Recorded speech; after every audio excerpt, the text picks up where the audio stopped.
continuing our run through the field, we talked about Jeff Gordon. He is in 11th spot, and Jeff is on the lead lap, 14 and 7/10 behind. He's racing with Joe Nemechek, who is in 12th. Joe is 15.2 behind our leader, Jeff Burton, as you see some of the numbers that Joe Nemechek continues to post. Behind Nemechek, you've got Rick Mast running in 13th spot. Then the 10 of Johnny Benson. They are running in 14th position. They are still on the lead lap, both of those gentlemen are. They are 15.7 and 16 seconds. Big fire in the pits. Big fire in the pits. Big fire in the pits. Steve Burns is there. Well, guys, we were in Rusty Wallace's pits, and we looked at as Matt Kenseth was pitting.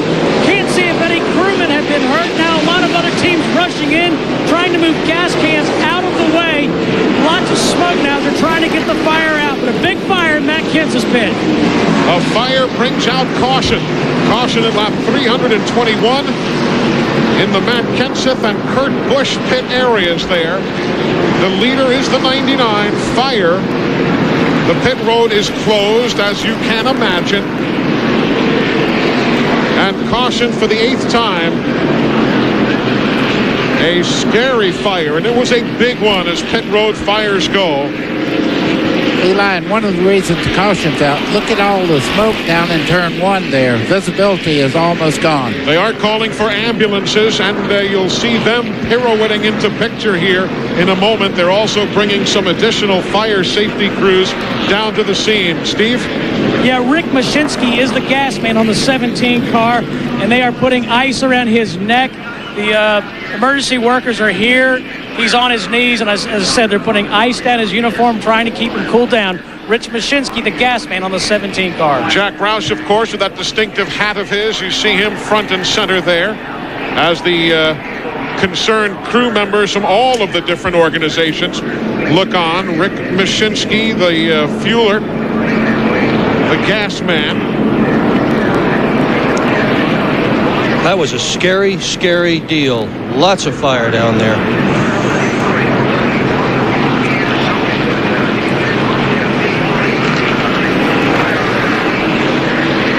I don't know if we have the actual beginning of the fire, but there you see it is already underway.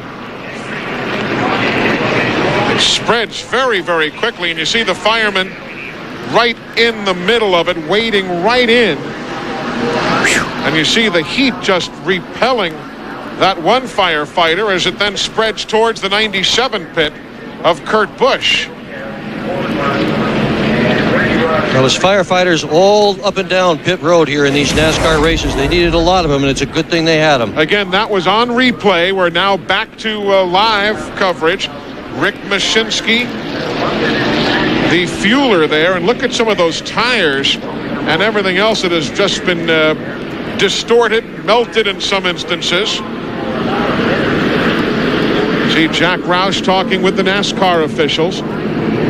And maybe, I'm sure, once everything calms down, we'll find out exactly how the fire started. Pit road remains closed, as you can imagine, under the caution. We'll be back with more from Rockingham right after this.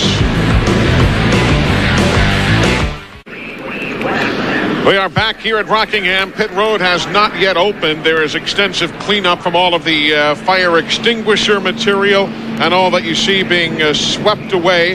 The Lowe's pit for Mike Skinner just adjacent. Again, on tape, here's what happened. You can see crew members scurrying.